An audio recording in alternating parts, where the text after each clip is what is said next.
Hi everyone, welcome to the Highlights from Ukraine podcast, your daily audio summary of the latest news reported in the Ukrainian media. My name is Artem, and here is the news. For 598 days, Ukraine defends itself against the forces of the Russian invasion. Russian forces have intensified their offensive on the Liman and Kupiansk fronts in the Donetsk and Kharkiv regions, reports Ukrainska Pravda. Colonel General Alexander Syrsky, commander of the eastern grouping of Ukrainian forces, informed about the new Russian offensives in the area of the city of Makiivka in Donetsk Oblast and on the Kupiansk front. He said that the enemy, after suffering losses, recovered in 2 months and launched new active offensive actions. The Russians are aiming to defeat Ukrainian troops, encircle the city of Kupiansk and reach the Oskil River. The enemy carries out dozens of attacks daily using assault groups assisted by armored vehicles and conducts heavy mortar and artillery fire on Ukrainian positions. However, Syrsky stressed that Ukrainian warriors are prepared for this scenario and are giving the enemy a good fight.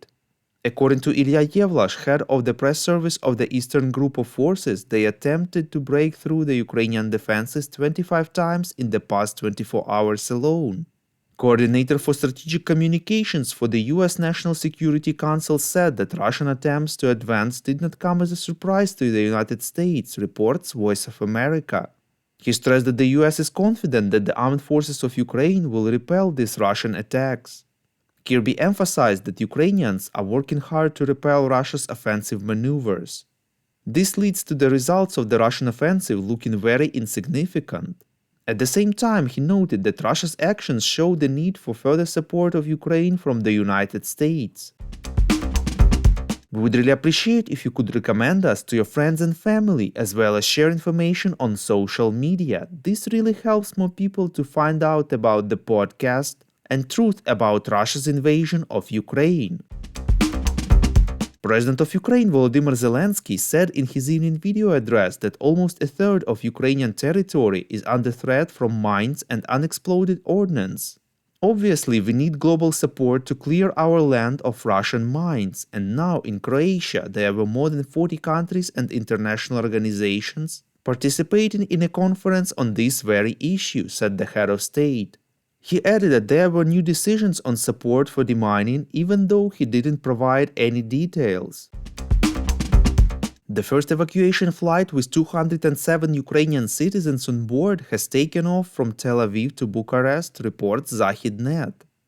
According to Foreign Ministry spokesman Oleg Nikolenko, among those who are being evacuated are 63 children.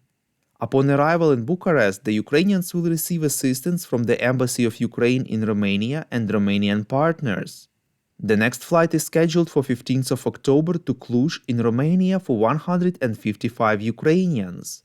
Earlier, Ukraine's ambassador to Israel said that the information about Ukrainian citizens being held captive by Hamas terrorists had not been confirmed.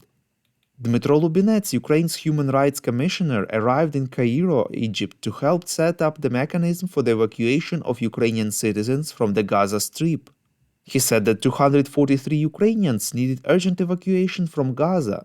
On Saturday, 2 hours before the planned evacuation of Ukrainians and other foreigners from the Gaza Strip, the Israeli Foreign Ministry, for some unknown reason, revoked the permit. Thank you for listening to the Highlights from Ukraine podcast. We're a commercial initiative of just 2 people and we need your help to grow. Share information about the podcast, rate us in the app, subscribe to our Patreon. With your support, we are getting better. We call on you to demand from governments of your countries to impose the toughest sanctions possible on Russia and its citizens to stop their invasion of Ukraine.